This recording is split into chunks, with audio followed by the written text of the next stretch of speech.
आज हम सबसे पहले आपसे सामान्य ज्ञान का एक सवाल पूछना चाहते हैं और ध्यान से आप इस सवाल को सुनिएगा और फिर देखते हैं कि आपको इसका जवाब पता है या नहीं। और वो सवाल ये है कि दुनिया में किस देश में सबसे ज्यादा मस्जिदें हैं। आपके पास 4 विकल्प हैं। सवाल फिर से सुन लीजिए, दुनिया में किस देश में सबसे ज्यादा मस्जिदें हैं। जवाब आपके पास ये है, विकल्प इंडोनेशिया, बांग्लादेश, पाकिस्तान या भारत। संभव है कि आप में से ज्यादातर लोगों ने पहले 3 विकल्पों के बारे में सोचा होगा, क्योंकि ये 3 देश मुसलमानों की आबादी के हिसाब से दुनिया के सबसे बड़े देश हैं। लेकिन आपका जवाब बिल्कुल गलत है अगर आपने पहले 3 देशों के बारे में सोचा है तो। सही जवाब है भारत। औपचारिक रूप से पूरी दुनिया के मुकाबले भारत में सबसे ज्यादा मस्जिदें हैं और यह आंकड़ा हमारा नहीं बल्कि वर्ष 2011 की जनगणना का आंकड़ा है। अब हम 2020 में आ गए हैं। 9 साल बाद यह संख्या और भी ज्यादा बढ़ गई होगी। इस जनगणना के मुताबिक जो 2011 में हुई थी, भारत में 3 लाख से ज्यादा मस्जिदें हैं। हालांकि सबसे बड़ी मुस्लिम आबादी वाले देश इंडोनेशिया में भी वर्ष 2013 से मस्जिदों की गिनती का काम जारी है और कुछ लोगों का दावा है कि वहां 8 लाख से ज्यादा मस्जिदें हो सकती हैं। लेकिन औपचारिक रूप से अभी भारत में मस्जिदों की संख्या पूरी दुनिया में सबसे ज्यादा है। औपचारिक रूप से, औपचारिक आंकड़ों के मुताबिक भारत में इतनी मस्जिदें होने के बावजूद अगर कुछ लोग मंदिर में आकर नमाज पढ़ने लगें तो इसके सिर्फ 2 ही कारण हो सकते हैं। पहला ये कि ये लोग धार्मिक सौहार्द का संदेश दे रहे हैं पूरे समाज को, पूरे भारत को, और दूसरा मकसद ये हो सकता है कि शायद ये लोग धार्मिक सद्भाव को चोट पहुंचाने की कोशिश कर रहे हैं और हिंदुओं की भावनाओं को ठेस पहुंचा रहे हैं। ये 2 ही बातें हो सकती हैं, तीसरा कारण कोई नहीं हो सकता। ऐसा ही पिछले महीने की 29 तारीख को मथुरा के नंद बाबा मंदिर में हुआ, जब वहां कुछ लोग पहुंचे और उन्होंने मंदिर में नमाज पढ़ना शुरू कर दिया। आप सबके पास ये खबर जरूर पहुंची होगी, आपने अखबारों में पढ़ लिया होगा, न्यूज चैनल्स पर भी इसके बारे में कुछ छोटी मोटी रिपोर्ट्स आई थी। नमाज पढ़ने वालों के नाम फैजल खान और चांद मोहम्मद हैं, जिन्होंने मंदिर में जाकर नमाज पढ़ा। नंद बाबा मंदिर के पुजारियों का आरोप है कि इन लोगों ने मंदिर में नमाज पढ़ने की इजाजत नहीं ली थी और इस महीने की 1 तारीख को इस मामले में मथुरा पुलिस ने एक एफआईआर भी दर्ज कर ली। इस एफआईआर में आरोपियों के तौर पर फैजल खान और चांद मोहम्मद के अलावा आलोक रतन और नीलेश गुप्ता नाम के व्यक्तियों के नाम भी दर्ज हैं और इनका सबका संबंध दिल्ली से संचालित होने वाली एक संस्था से है जिसका नाम है खुदाई खिदमतगार। एफआईआर में आरोप लगाया गया है कि इन लोगों ने न सिर्फ बिना इजाजत के नंद बाबा मंदिर में नमाज पढ़ी बल्कि इसकी तस्वीरों को बाद में सोशल मीडिया पर वायरल भी कर दिया। क्योंकि इसमें जो बात समझ से परे है वो ये है कि चलिए नमाज आपने पढ़ ली, लेकिन नमाज पढ़ते समय, मंदिर में नमाज पढ़ते समय उन्होंने अपनी तस्वीरें खिंचवाई, अपना वीडियो बनाया और फिर उन तस्वीरों को पूरी दुनिया में वायरल कर दिया। यह कैसे हुआ? एफआईआर में यह भी कहा गया है कि पुलिस इसकी जांच कर रही है कि कहीं यह हरकत सांप्रदायिक सौहार्द को बिगाड़ने के लिए तो नहीं की गई। पुलिस ने जिन धाराओं में एफआईआर दर्ज की है उनमें धार्मिक स्थल पर अपराध करने, जानबूझकर दूसरों की भावनाओं को ठेस पहुंचाने और 2 समुदायों के बीच टकराव पैदा करने से संबंधित धाराएं हैं। अब सवाल यह है, जिस देश में 3 लाख से ज्यादा मस्जिदें हों वहां कुछ लोगों को मंदिर में नमाज पढ़ने की आखिर ऐसी क्या जरूरत पड़ गई?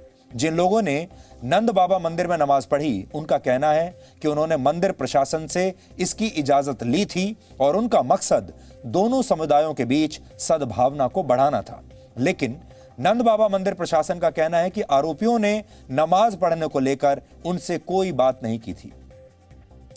जिस दिन फैजल खान और चांद मोहम्मद ने नंद बाबा मंदिर में नमाज पढ़ी उस दिन का एक वीडियो हमारे पास है। ये नमाज पढ़े जाने से पहले का वीडियो है। इसमें जो बातचीत है उसे सुनकर ऐसा नहीं लगता कि ये लोग कहीं भी मंदिर में नमाज पढ़ने की बात कह रहे हों। आपको आरोपियों और मंदिर के पुजारियों के बीच उस दिन हुई इस बातचीत का ये वीडियो आज सुनना चाहिए और आज हम आपको उस नंद बाबा मंदिर से पहली विस्तृत ग्राउंड रिपोर्ट दिखाएंगे। दिल्ली से हम वृंदावन तक आए, फिर वृंदावन से मदन टेर से हमने अपनी यात्रा शुरू की और सारे मंदिरों और सब दर्शन के जो स्थल आप देखिए 5000 साल हो गए, लेकिन वो रास्ते जिंदा है, वो मिट्टी जिंदा है। इसलिए जिंदा है कि ये कानून है कुदरत का कि मोहब्बत करने मीरा जिंदा है। राजस्थान की कितनी रानियां हैं जिनको कोई नहीं जानता। 1 लाख पूत 1.25 लाख नाती, तारावण घर दिया न बाती। और अभी 15 दिन बाद करोड़ों चिराग जलेंगे श्री राम के नाम के। तो क्यों मोहब्बत। तो आप इस समाज को क्या क्या वो देना चाहते हैं? मेरा यही है, देखिए जो सच्चा क्विक फिक्स अगर सच्चा है तो जोड़ करेगा, तोड़ेगा नहीं। अगर क्विक फिक्स आप लाओ और जोड़ो और वो जुड़े नहीं तो आप कहोगे ये नकली है। धर्म अगर सत्य है तो वो जोड़ेगा, और अगर उसमें वो धर्म के नाम पे मैं मस्जिद जाने के बाद और संकीर्ण हो रहा हूं तो फिर मेरी मस्जिद को बुल्ले शाह कहते ढा दो, मंदिर ढा दो, मस्जिद ढा दो। जैसे एक अस्पताल है उसमें आदमी सही होने जाता है, तो धर्म का यही जो सच्चा रूप है वो ये है कि हम एक दूसरे का दर्द, एक दूसरे की करुणा, एक दूसरे की तकलीफ उसको बर्दाश्त करें। जैसे श्री राम और श्री कृष्ण का रास्ता है, ये तो पैगंबर है। कोई मुसलमान भी मुझसे पूछता है आप क्यों निकले, मैंने ये तो पैगंबर है श्री कृष्ण। तो आपका यहाँ ब्रज में बहुत बहुत स्वागत है, और आपसे मिलके हमें बहुत ज्यादा प्रसन्नता हुई। और आप अगर आपके पास समय हो तो आज यहीं आप प्रसाद करें दोपहर को। अब से हम जो पाएंगे तो बहुत और ज्यादा समय लेके ये प्रसाद। तो मंदिर के पुजारी ब्रिज में उनका स्वागत कर रहे हैं, क्योंकि ब्रिज में हर धर्म के लोगों का स्वागत होता है। ब्रिज के लोग ही ऐसे हैं और उनकी फितरत में है, वो सबका स्वागत करते हैं, सबको प्यार करते हैं, क्योंकि ब्रिज श्री कृष्ण की भूमि है। और बाद में उन्हें प्रसाद भी खिला रहे हैं। अब इस मामले में फैजल खान की गिरफ्तारी हो चुकी है। इस वीडियो में जो व्यक्ति पुजारियों से बातचीत कर रहा है उसी का नाम फैजल खान है, जिसे गिरफ्तार किया गया बाद में। और इस वीडियो में फैजल खान ने बड़ी अच्छी अच्छी बातें कही हैं, सद्भावना की बातें कही हैं, जिसे लेकर कोई भी किसी को भी मतभेद नहीं हो सकते। वो जो कह रहे हैं बिल्कुल सही कह रहे हैं। लेकिन इस पूरी बातचीत के दौरान उन्होंने कहीं भी मंदिर में नमाज पढ़ने की इजाजत नहीं मांगी है। पुजारियों ने भी इनकी बातों को बहुत ध्यान से सुना, इनकी प्रशंसा की, इन्हें प्रसाद भी खिलाया और भोजन करके जाने के लिए भी कहा। ये भारत की सभ्यता है, ब्रज भूमि की सभ्यता है और ये भारत की खूबसूरती है। लेकिन जैसे ही इन लोगों ने बिना अनुमति के मंदिर में नमाज पढ़ना शुरू किया, भारत की ये खूबसूरती सवालों के घेरे में आ गई। आपको जानकर बड़ी हैरानी होगी, भारत में 3 लाख से ज्यादा मस्जिदें हैं, बांग्लादेश में 2.5 लाख मस्जिदें हैं, लेकिन पाकिस्तान में मस्जिदों की संख्या को लेकर कोई पुख्ता जानकारी उनकी सरकार के पास भी नहीं है। इंडोनेशिया में भी 5 लाख से लेकर 8 लाख तक मस्जिदें होने का दावा किया जाता है और पूरी दुनिया में करीब 40 लाख मस्जिदें बताई जाती हैं। 40 लाख।